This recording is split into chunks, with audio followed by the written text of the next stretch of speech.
Sorry for the long break in here. We have the holidays here. Such is the life as a private podcaster and talk show. Have not been short on content. Got plenty of content coming your way. Right now, you're getting a chance to watch and listen to a great interview with Armored Dawn. It's a fantastic interview, a band from out of Brazil. If you don't watch them, you don't listen to them, and you're in more progressive style of metal, you're going to love them. Armored Dawn is amazing, and they are actually quite big. They do very well. I think they've had a few albums out, and they do really well, especially over in Europe. But they're trying to break through over here in the U.S. now too. So that interview is coming up right now, and then following that interview, probably we'll be posting tomorrow, is an interview I just did. Australian band called Shotgun Mistress. Fantastic band, great stories, lots of great music. I wanted to touch bases on a couple of things though. We're trying to stay a little bit more topical. As many of you guys know, I'm a big Motley Crue fan. I follow Motley Crue. I remain a fan of theirs. I know a lot about what goes on behind the scenes, what's happened behind the scenes over the years, and I've kept up with it. And I just want to remind everybody, I understand there's fans and there's people who desperately would love to take sides and things. There really is no side to take here. For one, it's really nobody else's business to know what's going on. But I will tell you, whatever you're thinking, whatever you're feeling, it's all likelihood not being felt by the band at all. All the members of the band don't feel that way. I know that there's comments being put out into the media and doing things like that. I take all that with a grain of salt. I read things, and I also know the history, and I know that all the members really do care about each other, and that's all a thing. But I also know there's things going on in each member's life that follows them along in their careers. So take all of it with a grain of salt. I have no problem with. He's a bigger fan of Motley Crue. I have no problem with John Five being in the band now, and so. Please do. If you're a fan of theirs, continue to be a fan of theirs. Buy their music, go to their shows. They're still incredible. There's other stuff that's going on right now. If you haven't heard, Sammy Hagar is getting ready to go out on tour. And he's going to be celebrating the Van Halen years that he was with them. But they're also going to be celebrating some stuff from prior to Sammy Hagar. So my understanding is Michael Anthony will be picking up the vocals on that stuff. So if you get a chance to go see that, go take a look at that, listen to that. That's going to be really good. Also, this summer and here actually coming up pretty quickly, keep your eyes and ears out for a band called BSOL, Backside of Life, out of Atlanta. They've been on the show before. They get ready to put out either an EP or an album. It's really good. If you guys like dirty, heavy, hard rock music that's got grit to it, you guys are going to love these guys. And hopefully there's some good tour packages that come out. I work with them on a little bit of that stuff. I still deal with a little bit of that. I no longer am a booking agent, but I still do work with a publicist and things like that to help out bands. And I try and give bands opportunities to be heard and be seen. So hopefully, yes, a tour package with these guys gets put out there and you guys will be able to listen to them and get to see them as well. They're an incredible live band. Amazing. Very good. What else is going on in the world of music right now? The band Scarefield, which was on this show. I know I was one of the earliest interviewers, but I also know that I was the one that put them in contact with the agencies and organizations that help and companies that helped them get put out there. They're getting ready to put out their first album, and they are picking up an immense amount of traction and heat over in Europe. Lots of attention. They are incredible musicians, and the musical direction for this album is very unique and very different. And so expect to see a lot from those guys coming up here very quickly. Scarefield, they're a great band as well. But just to, and then kind of recap and then just kind of close off on this real quick. What you're getting ready to hear right now is from the band Armored Dawn. You're gonna love it. Great interview, great guys. They were in Brazil. As you know, I'm one of the very few platforms, talk shows that actually interviews bands from all over the world, and you get it right here. This is where you're gonna get this stuff from. So enjoy it. You guys are really gonna like it. And just remember, keep those metal horns up.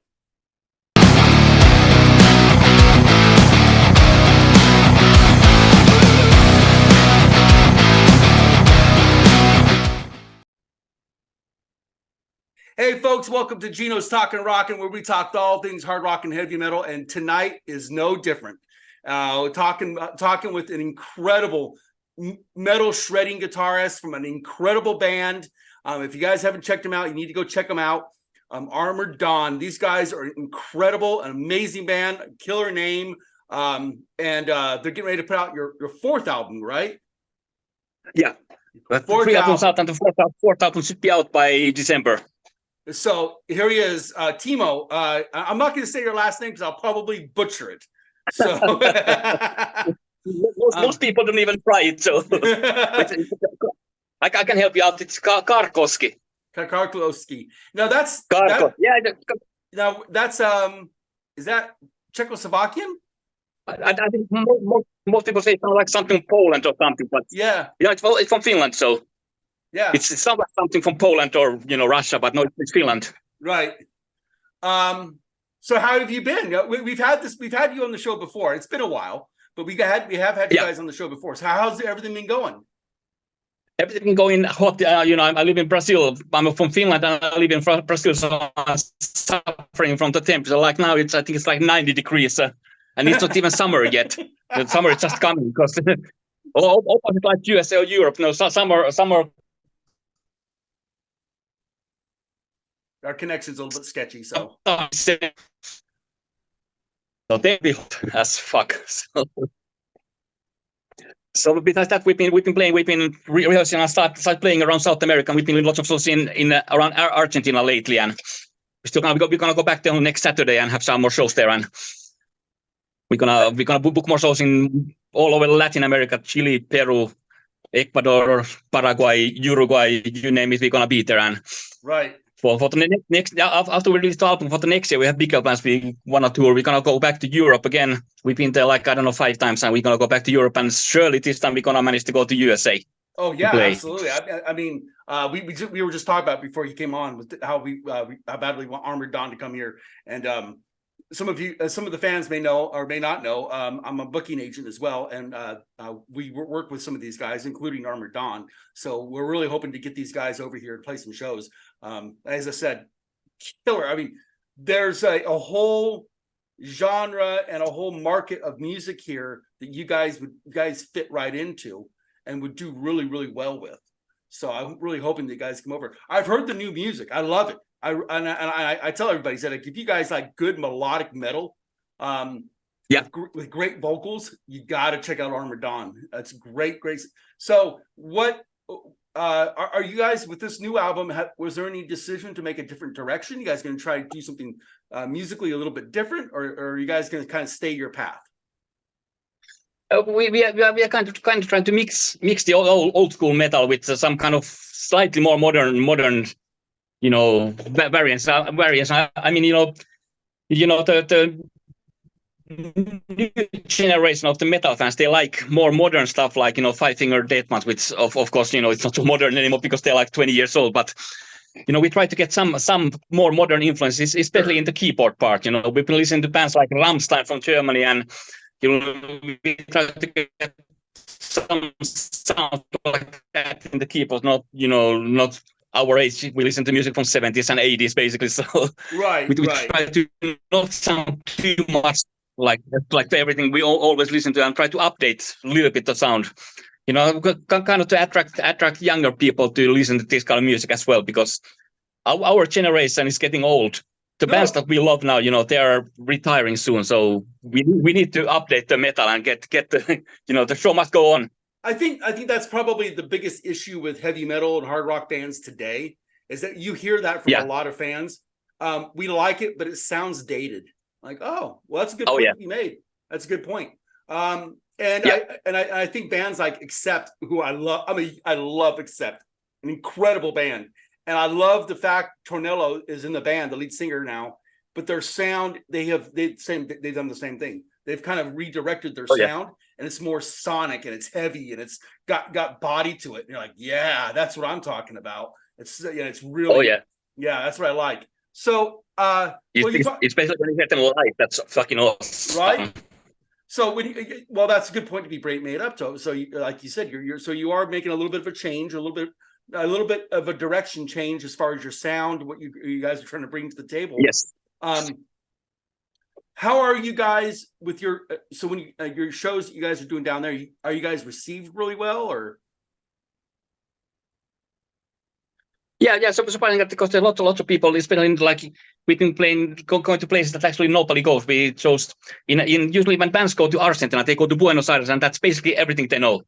But there's big towns that have like more than one and almost 2 million people, and nobody never goes there to play. Right. So we start playing those towns, then nobody really knows who we are, and when we go there, you can check the audience for the first two songs. They start kind of keep standing there. What the hell is this? And then they started like, yeah, I'm fucking liking this band. And well, that's what it's all about. You get them at the live show. Well, you're lucky to be in a part of the part of the world. That part of the world is very. They're really big on heavy metal music. They love metal. Oh yeah. Yes. And that's an absolute fact. That's true. Iron Maiden's some of the biggest shows in the world. Iron Maiden's played some of the biggest shows ever down there. Yes. And metal bands, Megadeth, when they play shows down there, it's like insanity. So, yeah, it's a really great place. But we talked about this before off the show as well. Trying to get you guys into the U.S. What has been the hurdle? What do you think has stopped you from getting into the U.S.? I think the main issue is the financial problem. It's far and it's really expensive to fly the whole band there because we can't come driving. So it's put everybody to the plane and you pay like $1,500 per person to fly for there and plus all the auto cost. So it's really expensive. And so to go there, you have to make sure that everything works out. Which we tried to do it in September and it didn't work out. When we tried, we were booked. We were supposed to play in 2 days in the Blue Ridge Rock Festival on Saturday and Sunday, which got fucked up completely. What happened? We arrived on Saturday. We came only for the festival to play from Brazil to there, and we got there on Sunday morning. We were setting up our gear on stage when we heard a warning to evacuate everything, get everything off the stage, and go in your car and wait because the tornado is coming or something. And there came like a few drops of water, and I think we were like 2 hours in the car, and we said, "Oh fuck, we're hungry. Let's go to eat something." There's a small, nice town around there, so we went to eat pizza there. And while we were there, we got the phone call from them. The organizers who said that, "Oh yeah, the Saturday is cancelled. Go to hotel and see you tomorrow." And so we drove like 50 miles back to the hotel. And when we got to the hotel, they called us, "Oh, you know what? Sunday is cancelled also. So go home." Us and the 50,000 people that were there, all the bands that were arriving there. And well, for those of you who are listening and didn't know about it, it was a big fiasco. It actually made the news. It was actually on the news here because if you don't know, the Blue Ridge Rock Festival, it's a really big festival. It's huge. It's gotten bigger every year. And this year, a complete debacle. The weather situation arose, and from what I'm understanding, it wasn't handled real well. There wasn't a whole lot of organization that dealt with it properly, and a lot of things happened that should not have happened. So that's what happened, and I'm sure that right now the promoters and the organizers are saying we can't do this again. We got to do it right. So hopefully next year it'll be right. But we got to get you back over here, and that's where we're live shows where it's at. So I'm guessing from now probably up through your new album coming out, you're going to probably stay where you're at, do some shows. And are you looking to get over? You're looking to come up next year? Yes, certainly. That's the plan. And before we release another album, because during the pandemic we had nothing else to do except sit at home and write music. So we have new songs for like 4 or 5 more albums. Just waiting to be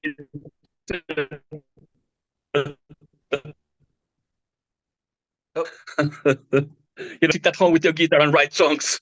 Right.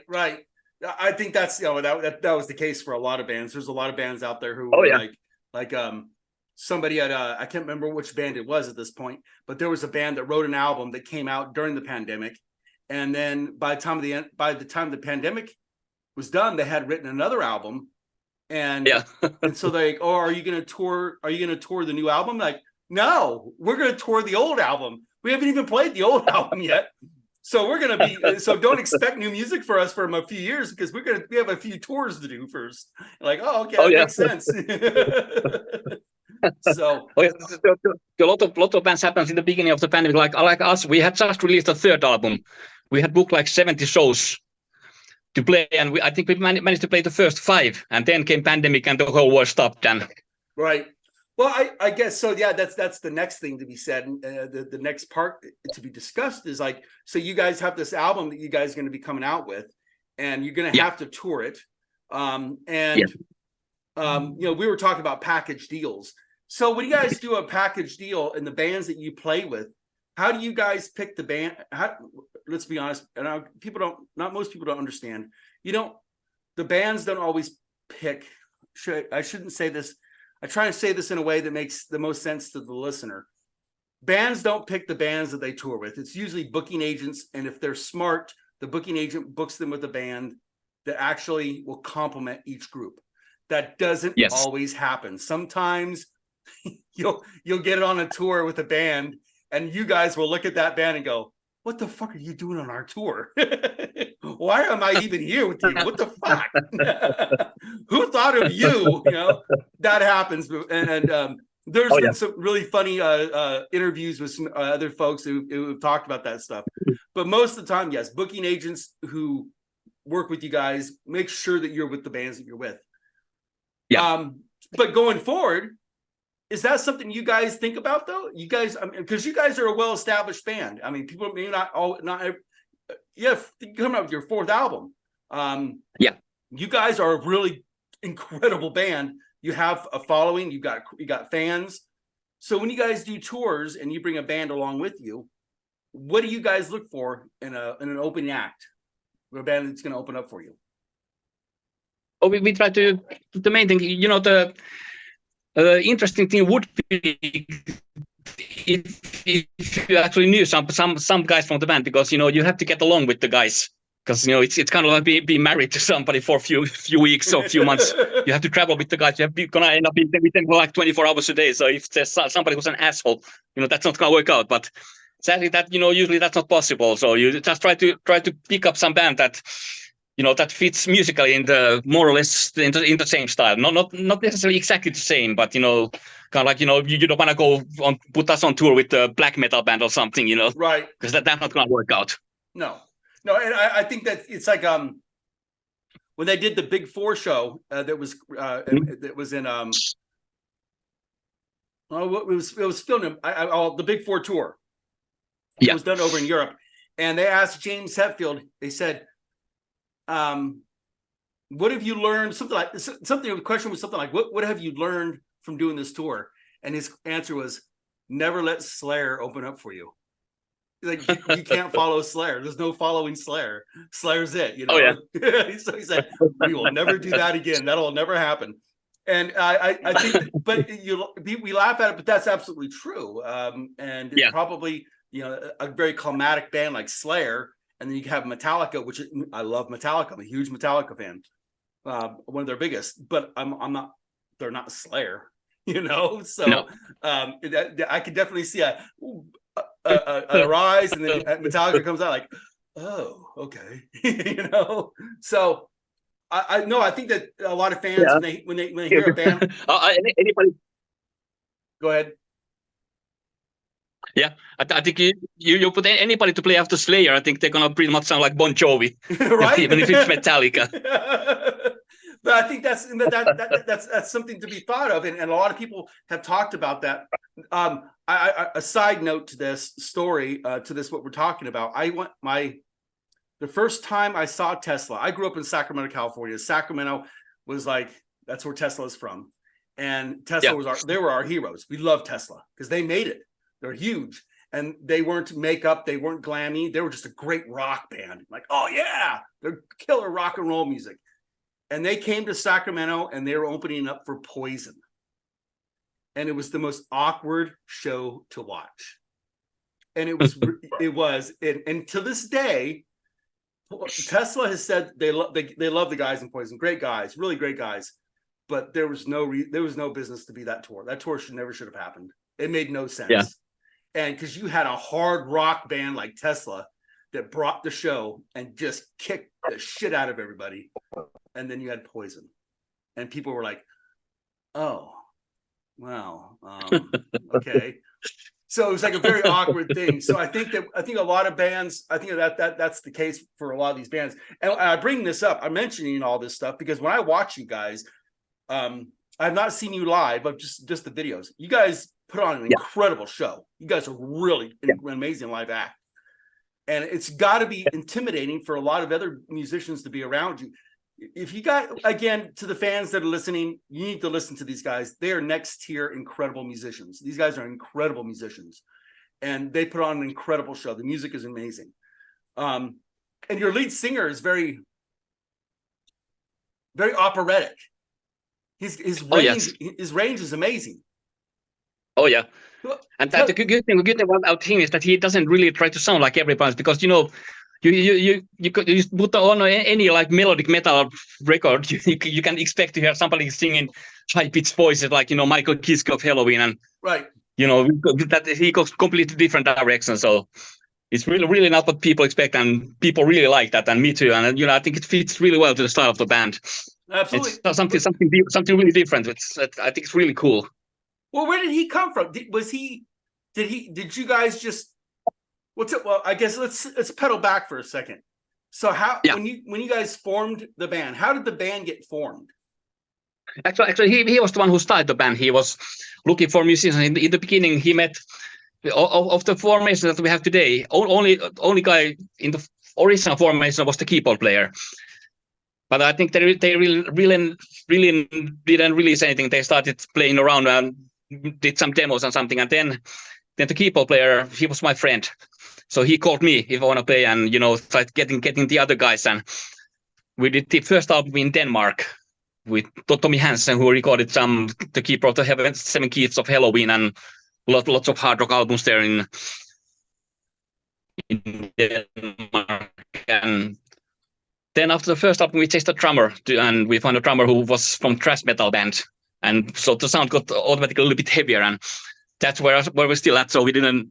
Luckily, we didn't need to do any changes in the formation until since then. So we've been practically last 6 years together in the same formation. Wow, really? That's incredible. And that's unusual these days. Everybody changes guys like every week. So was it hard to find musicians to play this kind of music where you guys are at, or was it easy? I mean, are there plenty of metal musicians there? There's a lot of metal musicians, but the problem with the guys here is that most of them, they don't really want to dedicate to just working with music. So they have like they mostly play for hobby. They have other professional, and then they just play at night for hobby. They play some cover bands or something. So to really find professional musicians, that's hard. That's complicated here, because people that I think they're kind of afraid to take risks and just dedicate yourself completely to music, because everywhere in the world, it's difficult to live with playing rock music, especially heavy metal. It's really hard. It really is, and I that's one of the things that I bring up a lot. But one of the things I think people need to respect metal musicians and hard rock musicians for is that it's like AC/DC song. It's hard to be a rock and roller in a rock and roll band. Because you give up a lot. I think what's really funny. I don't know if you've ever heard the interview. The rapper Jay-Z. Yeah. So he was an interview, and he was talking to somebody, and he was talking about rock and heavy metal music, and he's like, they're just the next level style of musicians. They're just amazing, and they train to play in front of people, to be on stage. They do all these things, and we don't do that. We're rappers. We don't do that at all. Hip hop, and we lip sync. We do all that stuff. None of it's. But these people are like trained performers. They train themselves to perform, and he said he's always been fascinated with it. He's just like watching these guys, and he's right. But what people don't realize is you guys put a lot of work into doing what you do, and there's not a guarantee. There's no guarantee it's going to happen. And look at the the path to success is scattered with the bodies of musicians all over the place, and they don't make it. And it's sad sometimes, you know. I'm a very small fry, casualty in that. You know, I played drums in a thrash metal band in California. Yeah, I did not make it. I wasn't gonna make it. I would love to have made it, but the reality is that's who these things are. I think that I think that one thing that's really great though about what you guys do is your musicianship. You put it out there, and you go to YouTube, and you can watch your videos, you can do all these things. And the musicianship is really incredible. And it's very inspiring to younger musicians. Do you guys feel that? Do you guys feel like people watch you and go, oh, hey, my God, this is incredible?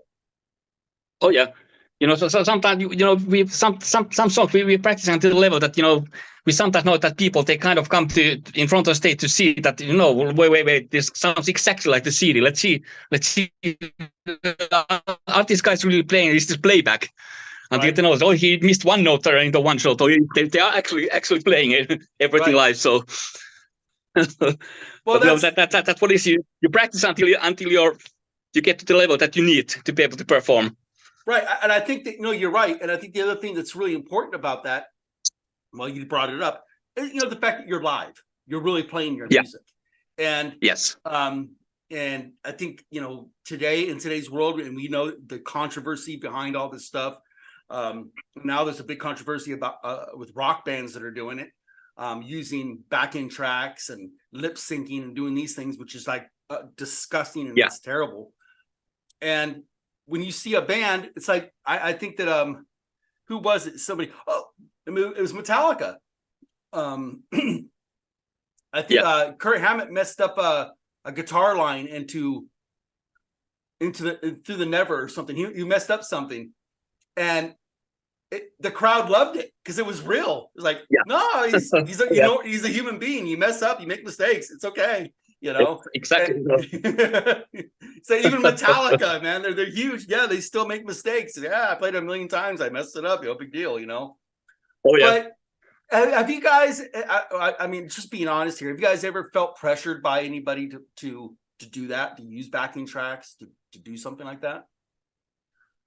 We actually, there was a time that we did something with the keyboard, but that's because, you know, the keyboard player recorded like 60 different parts. So, you know, he only has 2 hands. So that's impossible to do so. But the rest, like, you know, I've seen some bands that they had recorded guitar solos, you know, but what the fuck? That's sick. And I've seen a band that, you know, there was I'm a good person, so I don't want to say any names, but it was a European, one of these melodic metal bands that play really fast. And, you know, the drummer had extremely fast double bass drum going on, except that his legs were not moving. So all the bass drums were recorded. Everything else he played, but the bass drums were everything recorded. You know, that's, you know, no. That's total crap. Yeah, I can't believe that's just, That's not playing if you can't do it. Right. So no. If you can't do it, you can't do it. Yeah. All right. So hey, we got a couple minutes left before I cut you loose. I know it seems like it's a quick interview. It's not that. It isn't. This poor guy is sweating to death. Back when I had long hair, my hair was longer than yours. When the summer came, I was like, oh no. Here it comes. My hair stuck to my face. I'm like, ah. Oh yeah. So what's going on with the band? Is there you guys do have an album coming out at the end of the year? Yes. Can you tell us about the album? The album, we recorded everything during the pandemic in our own studio, peacefully, calmly, you know. A little bit updating the sound, nothing too dramatic, not maybe slightly more simple than the old one, but still keeping it heavy and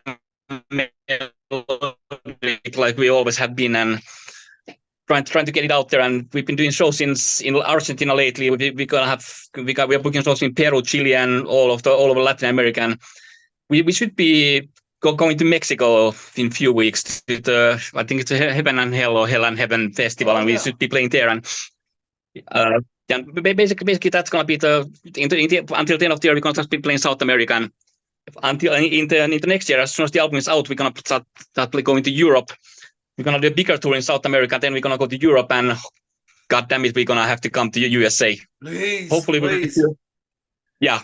Let's join two or three American bands and let's rock the hell out of the absolutely, of man. the Absolutely, country. we'll be there. I will definitely be there. So okay, so you got a new album coming out. You'll hopefully get do some touring and some things like that.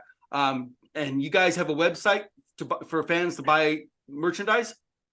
Yes, you can check www.armoreddawn.com, and there you can buy CDs and T-shirts, and we should have some new T-shirts coming up, and the old CDs. You have three albums there, and buy it because we need money because food is expensive and we are hungry. I tell that to people, right? The fans know, like, oh, here goes Chino. He's gonna do it again. Yes. If you guys believe in these bands, you support them.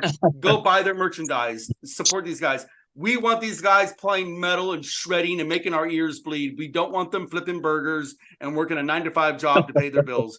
We want them to be rock and rollers. This is what they do. He's wearing an AC/DC shirt. I'm wearing an Iron Maiden shirt. We love this music and we want to keep it going. Oh, yeah. In order way for that to happen is for these guys to do it. And we have to do it by buying their merchandise, go to their shops, their stores, online, buy their CDs, buy their T-shirts, do those things. And when you go to their shows, go to their merch tables and buy their merchandise. Trust me, it helps. It's a huge part of helping these guys. So I'm a huge fan of you guys. I love Armored Dawn. We are pushing for you guys. We're pushing hard for you guys to get you guys out here. I want the American fans, to really experience you guys. So, anything else you want to say before I let you go? I can say a final message to everybody out there.